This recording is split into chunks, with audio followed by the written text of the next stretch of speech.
Now, some tensions in the world are due to economic reasons. The rich want to become richer and the poor resent it. In poor countries, people fight because there is not enough for them. In rich countries, which have more than enough for everyone, people fight because of greed. They want to get even more out of life. The Muhajirun and the Ansar were not rich. Some Ansar were relatively better off, but most of them were small farmers. Their lands were hardly enough for even their own needs. Many times they had to borrow from the Jews for their everyday needs. It is true they had invited Rasul Akram Sallallahu Alaihi Wasallam, but it was only after the arrival of Muhajirun that they would know that it meant a lot of economic hardship for them. The Muhajirun had hardly anything with them. They had nothing to share with the Ansar except their goodwill and faith. If the Ansar's faith wasn't firm, they were sure to resent these outsiders after a while. Under the guidance of Rasul Akram Sallallahu Alaihi Wasallam, the people of Madina proved that indeed they were Ansar, the helpers of Allah subhanahu wa ta'ala. Their faith in Allah and love of Rasul Akram Sallallahu Alaihi Wasallam made them overcome all the problems. Unlike other people, instead of competing in becoming richer, the Ansar competed in self sacrifice and in sharing their resources with the Muhajirun. The Muhajirun were poor but not greedy. They did not come to Medina for worldly motives. They were deeply touched by the love of their Ansar brothers. They were a grateful people. They were happy to be Muslim and to be Muhajirun in the way of Allah subhanahu wa ta'ala. They had a desire to serve Islam and not to share the wealth of their Ansar brothers. Thus, there was no tension, instead, there was a lot of goodwill on both sides. What had happened in Medina was, in fact, a miracle. The Muslims were fortunate to have Rasul Akram Sallallahu Alaihi Wasallam as their leader. He not only taught them to share their few things and care for each other, but he also set a noble example for them. Thanks to the Islamic spirit and Rasul Akram Sallallahu Alaihi Wasallam's teaching, the Muhajirin and Ansar established a harmonious community. The Quran rightly calls it a blessing of Allah subhanahu wa ta'ala. It is mentioned in Surah Anfal, Surah number 8, ayat number 62 to 63. It is Allah who has helped you with His aid and His company of believers, and moreover, He puts love between the hearts of believers. If you had spent all there is on earth, you could have not succeeded to unite their hearts. But it is Allah who has united them in love. Indeed, Allah is mighty and wise. The inner challenge to the unity of Muslims was much less serious than external challenges the Ummah faced. If the Muslim community's spiritual life had been weak and the Muslims' character not good, the outside challenges would have destroyed them. Rasul Akram Sallallahu Alaihi Wasallam spent all his time training the Muslims, teaching them Islam and building their characters. The Ummah faced many outside threats and challenges which wanted to destroy it. Among people of Medina, there was a group of people who said they were Muslims. In fact, they were not Muslims. They were munafiqeen, hypocrites with the Muslims. They behaved as Muslims, but secretly they supported the enemies of Islam. They thought they were in this way deceiving Rasul Akram Sallallahu Alaihi Wasallam, but Rasul Akram Sallallahu Alaihi Wasallam knew about them through wahi, that is revelation.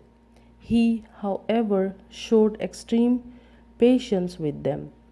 Allah tells us about the exception. And it is mentioned in Surah Al-Baqarah, Surah number 2, ayat number 8, 9, 10. And among of people there are those who say, we believe in Allah and the day of the judgment, but in fact they are not Muslims. They think they deceive Allah and the believers, but they do not deceive anyone except themselves, though they do not realize it in their hearts in a disease of hypocrisy, and Allah increases their disease. The leader of the Munafiqun was Abdullah bin Ubay. He wanted to be the king of Madina. With the arrival of Rasul Akram Sallallahu Alaihi Wasallam, he lost his chance. He became an enemy of Rasul Akram Sallallahu Alaihi Wasallam and of Islam. Abdullah called himself a Muslim, but secretly he worked against Islam. Thus, the Munafiqun became inside informers for the enemies of Islam and a threat to the Muslim community. In Medina, there lived several tribes of the Jews. There, three of them were prominent: Qainqa, Banu Nazir, and Banu Qurayda. They controlled the business. Many of them owned rich date orchards and farms. The Jews followed the teachings of Prophet Musa alayhi salam. They read Taurat. Taurat told about the coming of our Prophet Rasul Akram Sallallahu Alaihi Wasallam had naturally thought they would welcome him. They were the people of the book. They believe in the God and Allah's revelations. They should be the natural allies of the Muslims against the idol worshippers of Makkah. Rasul Akram Sallallahu Alaihi Wasallam wanted to live in peace with the Jews. The Jews, however, believed they were the chosen people of Allah subhanahu wa ta'ala. They disliked the Arabs. They thought that only they and not the Arabs could have a prophet. Learned rabbis among them knew that Muhammad sallallahu alaihi wasallam was a prophet. A few of them accepted Islam and became a part of Muslim Ummah, but most of them became jealous. They opposed Rasul Akram sallallahu alaihi wasallam, ridiculed him, and conspired against him. Allah said in Quran, Surah Maida, ayat number 82, strongest in enmity to the believers among the people, you, O Muhammad, will find the Jews and the non-believers.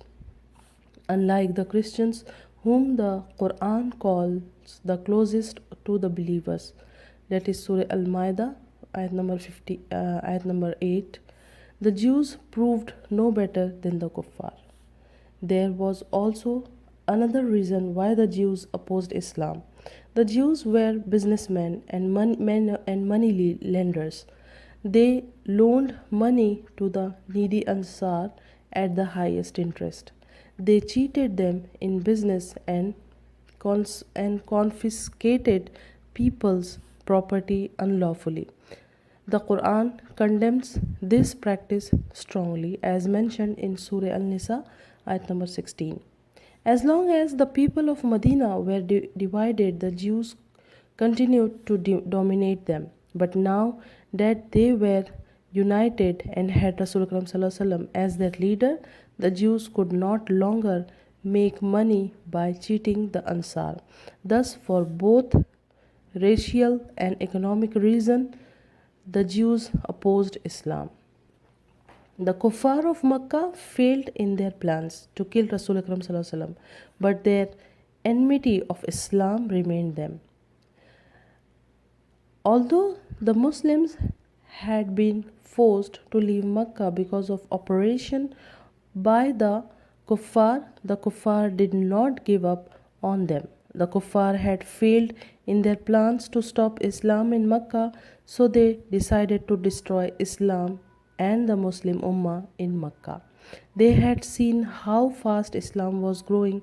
If Muhammad Sallallahu Alaihi Wasallam is allowed to live, they feared he will destroy us. The kuffar knew that the people of Medina did not like wars. The Makkans first tried to put pressure on the Ansar as they had done earlier with King Najashi and hand over Rasul Akram Sallallahu Alaihi Wasallam to them. We should remember that in spite of combined opposition of the kuffar, the Jews and the Muhajirun, Rasul Akram Sallallahu Alaihi Wasallam did not have any one of them as his permanent enemy. He was sent as a mercy to mankind, and his effort was to bring all his enemies to the fold of Islam. Once any Jew, Munafiq, or Kafir accepted Islam, he became a part of Muslim Ummah. We shall see how gradually Muslim Ummah grew from the ranks of its enemies. وآخر الدعوانا الحمد لله رب العالمين.